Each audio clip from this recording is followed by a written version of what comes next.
What's up, YouTube? Welcome or welcome back to my channel.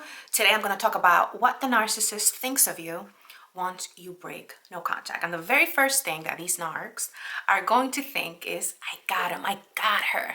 You see, she can't live without me. He can't live without me, because they're full of themselves. So they want to feel desired. They want to feel needed. But most importantly, they like to feel like they're in control. Like they control you and your emotions.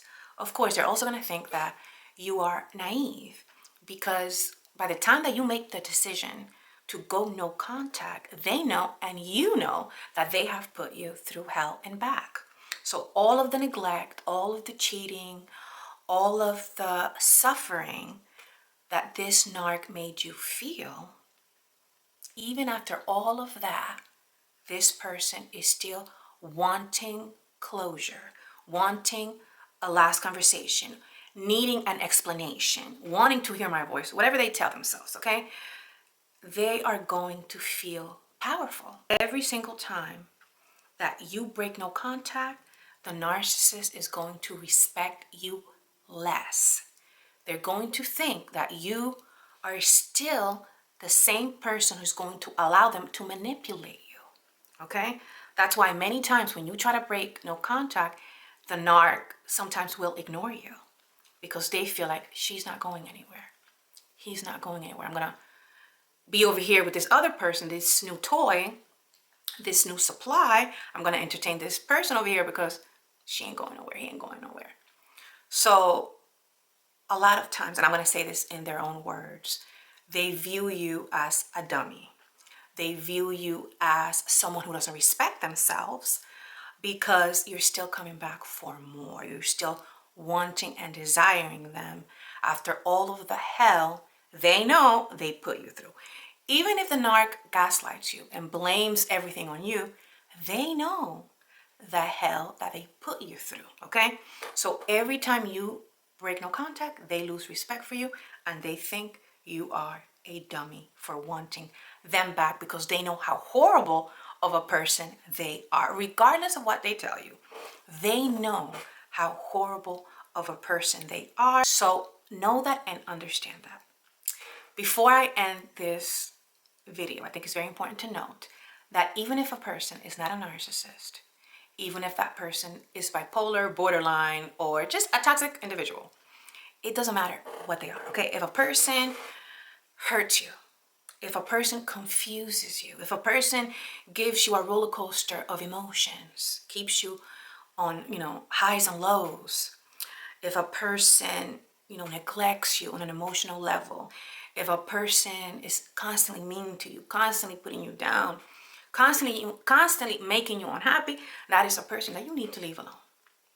I know how addictive these relationships can be, okay? I know what it feels like when they reward you for being a good girl or a good boy and you continue to keep up with their trash, okay? I know how they try to make it up to you when you argue with them, when you are beginning to understand the dynamics of these toxic relationships. I know when they buy you flowers, when they buy you gifts, when they write you, letters or little notes. I know the little games that they play, okay? And I know how good these little rewards may feel, but I also know how damaging they are to your psyche. I know how damaging they are to your body. I'm now dealing with PTSD, with fibromyalgia, with Sjogren's, chronic gastritis, and God knows what else, okay? Because there's always something new that I'm finding out. And sometimes these autoimmune illnesses take years to show up on the ANA nuclear test. Sometimes, it's hard to find doctors who can diagnose you properly, okay? Sometimes it takes years for the autoimmune diseases to show up, okay? Sometimes they show up soon, early on, sometimes they show up years later. So, every single body is different, but I do know that it will affect you. It will affect you. It will give you brain fog. It will give you all types of digestive issues, skin issues. I used to have rashes everywhere, especially here. Took forever for this one to go away. It's very important to understand the consequences the long-term consequences of narcissistic abuse. Okay? So think about that every time that you're tempted to get back with a narcissist. Even if they're family members, you can love your family members from afar. Okay? There's a couple of family members in my life that I love and I will always love, okay? But that doesn't mean that I'm going to allow them back in my life. Sometimes we must walk away with the little memories that we have, the good memories, the few good memories that we have with them, and just treasure those moments, and move on with your life and understand that you cannot allow these people back in your life because they've done enough harm, okay? So walk away knowing that. I want you to also watch that video that I'm going to link towards the end of this video of a list of things that you can do, that you should do when you're tempted to reach out to the narcissist in your life, okay? And again, if they're bipolar, if they're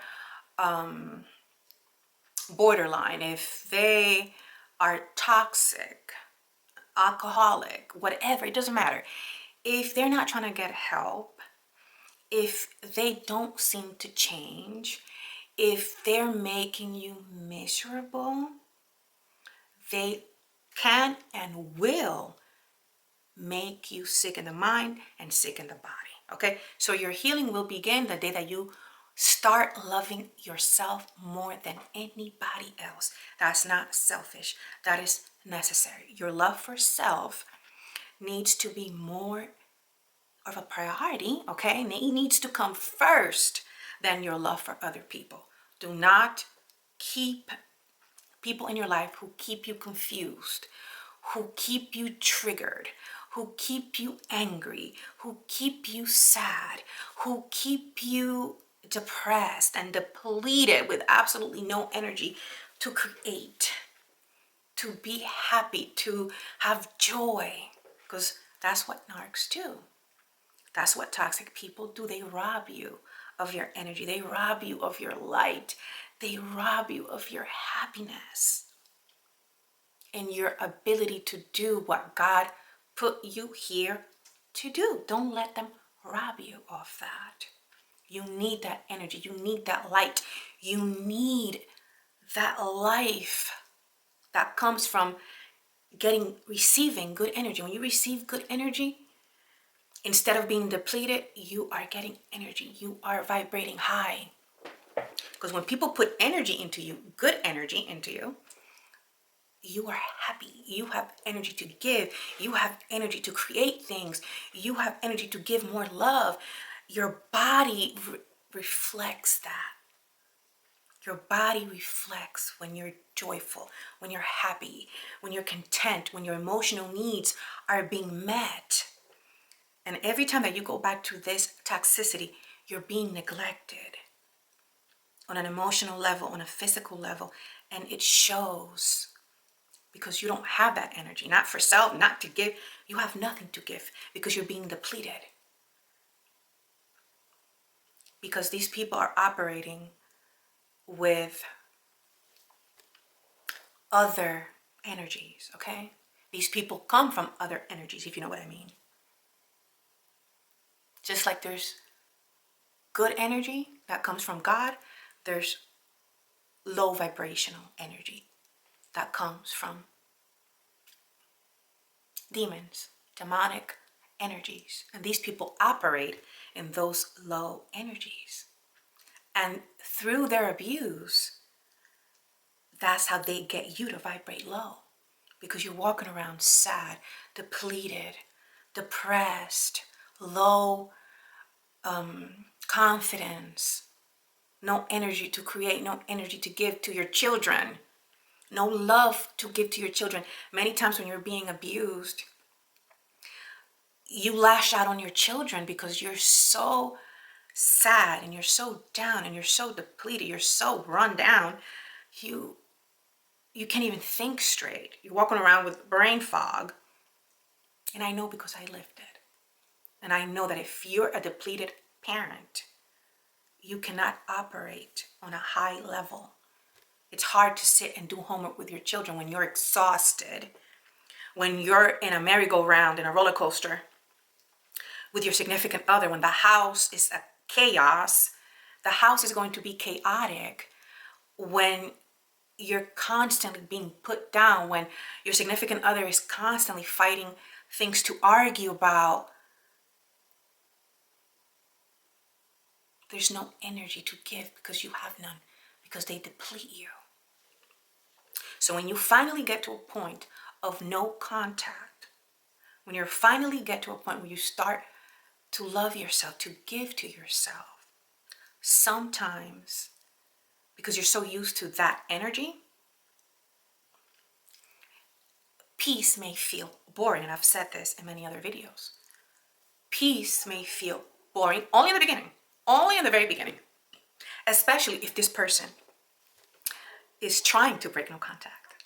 Sometimes it may be you may be the one who's addicted, but in other instances, they're the ones who are trying to break no contact. And you may feel compelled to answer because you have children, because you have businesses, or because you're missing that person. You're missing the good times, which were lies, which were more often than not very few moments of happiness, very few, and in between, okay? And sometimes you may feel like, I miss the good moments with this person, or perhaps you have a hope that they may change, or perhaps, you feel like they have deep down, they may have a good heart. There's many reasons why you may break no contact. Either you may reach out or they may reach out. It doesn't matter. When no contact is broken, they will lose respect for you. Trust me, they will. I know. But again, no judgment. I'm not judging. I understand the dynamics. I understand the addiction. I understand it all, okay?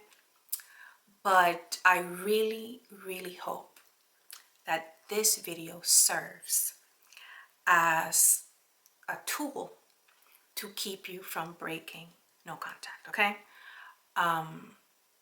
Once again, I'm gonna link a couple of videos that I think may help you in your journey. I know sometimes in the very beginning is very difficult. The first 6 months, I would say, are the hardest, okay? Because a lot of times, some people need closure. Some people have so many questions to ask the narc. And sometimes you just want to lash out. Sometimes you break no contact because you need to lash out. You need to get it out. You need to tell the narc about himself or herself. You are so angry, which I understand. I had a lot of anger. I had so much anger. So I get it. Sometimes you break no contact to lash out. Let me tell you something. Even lashing out, you make yourself sick. All that screaming, so unnecessary. I would suggest you get a therapist. I would suggest you talk to a friend, talk to a sibling, talk to somebody that you trust before calling the narc to lash out when you're going through no contact. Because there's a reason why you had to go no contact with this person.